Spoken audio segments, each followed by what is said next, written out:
नमस्कार श्रोतेहो, आज आपण अशा दोन शत्रूंबद्दल बोलणार आहोत जे कोणतीही पूर्वसूचना न देता शांतपणे माणसाची दृष्टी हिरावून घेतात. म्हणूनच त्यांना दृष्टीचे छुपे शत्रू असं संबोधलं जातं. हे शत्रू म्हणजे काचबिंदू, इंग्रजीमध्ये ज्याला ग्लाउकोमा असं म्हणतात, आणि दुसरा म्हणजे मधुमेह, म्हणजेच इंग्रजीमध्ये डायबिटीज. जर आपण योग्य वेळी धोक्याची घंटा ओळखली तर या शत्रूंना आपण वेशीवरच रोखू शकतो. श्रोतेहो, पहिला शत्रू म्हणजेच काचबिंदू. याला काळा मोतिया किंवा दृष्टीचा मुख चोर असे देखील म्हणतात. हा आजार डोळ्याच्या आत पाण्याचा दाब वाढल्यामुळे होतो. याचे दोन प्रकार आहेत.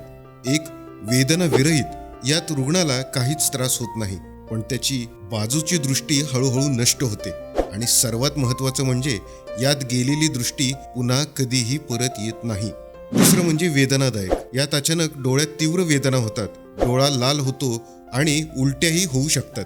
धोका कुणाला जास्त आहे ते पाहूयात. ज्यांचे वय 40 पेक्षा जास्त आहे, ज्यांना BP शुगर आहे, किंवा ज्यांच्या कुटुंबात कुणाला काचबिंदू झालेला आहे, त्यांना याचा धोका सर्वात जास्त असतो. श्रोतेहो, जर तुम्हाला दिव्याभोवती रंगीत चक्र दिसत असतील किंवा चष्म्याचा नंबर वारंवार बदलत असेल तर त्वरित तपासणी करा. काचबिंदूच्या बाबतीत एक नियम कायम लक्षात ठेवा.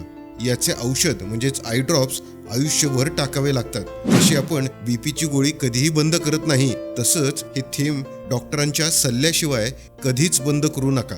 आता वळूया दुसऱ्या शत्रूकडे, म्हणजेच मधुमेह. शुगर वाढली की त्याचा थेट परिणाम डोळ्याच्या मागच्या पडद्यावर म्हणजेच रेटिनावरती होतो.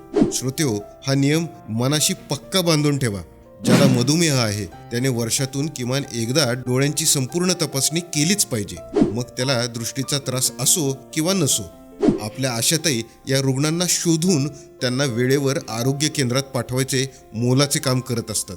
श्रोतेहो, जाता जाता एक महत्त्वाच्या विषयाकडे लक्ष द्या. जी बाळं अपुऱ्या दिवसांची जन्माला येतात किंवा ज्या बाळांचं वजन जन्मतः 1.5 किलोपेक्षा कमी असतं, त्यांच्या डोळ्यांची तपासणी जन्मानंतर 30 दिवसांच्या आत होणं अत्यंत गरजेचं आहे. अन्यथा हा चिमुकला जीव कायमचा अंध होऊ शकतो. याकडे अजिबात दुर्लक्ष करू नका. तर श्रोतेहो, तुमची सतर्कता या छुप्या शत्रूंना हरवू शकते. पुढच्या भागात आपण पाहणार आहोत डोळ्यांना अचानक दुखापत झाल्यास काय करावं. शेतात काम करताना किंवा सणासुदीला होणाऱ्या जखमांवर हा भाग खूप मार्गदर्शक ठरणार आहे. आजचा व्हिडिओ महत्त्वाचा वाटला असेल तर व्हिडिओला लाईक करा आणि चॅनलला सबस्क्राईब करायला विसरू नका. पहा आरोग्यपूर्ण नजरेने, समृद्ध व्हा हेल्थ गुरु आय केअरच्या साथीने.